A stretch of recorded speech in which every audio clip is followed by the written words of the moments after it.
On commence tout de suite avec le Congo. La Fondation congolaise pour la recherche médicale, à travers son centre de recherche sur les maladies infectieuses, a mis en place un laboratoire 3D pour produire du matériel médical destiné au personnel de santé en cette période de crise sanitaire où les professionnels de santé qui sont en première ligne de cette bataille contre cette pandémie se retrouvent de plus en plus exposés faute d'équipements de protection. Et pour en parler ce matin, nous avons avec nous le professeur Francine Ntoumi, présidente de cette fondation. Professeur Francine Ntoumi, bonjour et merci d'être avec nous ce matin. Parlez-nous plus en détail de votre laboratoire 3D qui devrait produire du matériel médical dans cette lutte contre le Covid-19 au Congo. La Fondation congolaise pour la recherche médicale donc, a son centre de recherche sur les maladies infectieuses à la Cité de la Recherche. Et nous avons un laboratoire 3D pour l'impression 3D avec 2 imprimantes Ultimaker.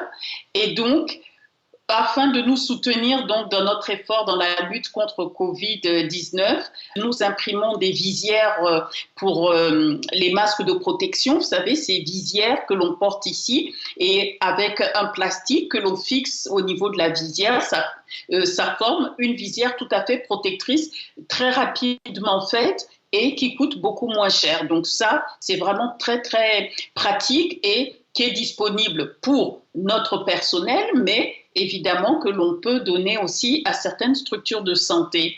Donc c'est un équipement, un laboratoire qui est intéressant et très important pour la recherche, pour le laboratoire de recherche, mais pour la population aussi. Donc nous avons les 2 volets.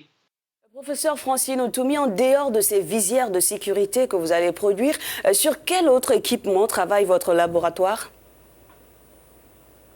Pour la lutte contre Covid-19, nous apportons donc des outils de protection, la possibilité d'imprimer des outils de protection adaptés. Nous avons donc ces visières de protection qui sont très importantes. Nous avons des portoirs, nous avons des cache-nez ou des masques si vous voulez. Dans notre équipe, nous avons un ingénieur, un très bon ingénieur. Et vous savez ce qu'ils sont en train d'essayer de fabriquer actuellement ? Un respirateur à partir de cette 3D. Et ça serait quelque chose de très important. J'espère qu'on arrivera au bout de ce premier prototype. Bien entendu, Madame Francine Ntoumi, dites-nous, est-ce que cette initiative bénéficie de soutien extérieur ? Bien entendu, au départ, c'est une initiative de la Fondation congolaise pour la recherche médicale, mais nous travaillons en étroite collaboration avec le ministère de la Recherche scientifique et de l'innovation technologique.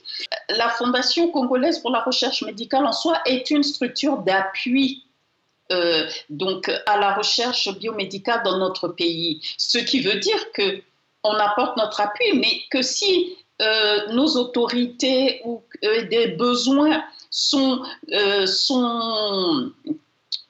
connus et que nous pouvons y répondre, nous le faisons. Et pour le moment, nous avons le soutien de notre ministère de tutelle pour cette activité. Absolument. Attendons de pouvoir effectuer les premières visites dans ce laboratoire 3D inédit ici au Congo. En tout cas, merci à vous, professeur Françoise Ntoumi, d'avoir accepté de répondre ce matin à nos différentes questions dans le Morning Call.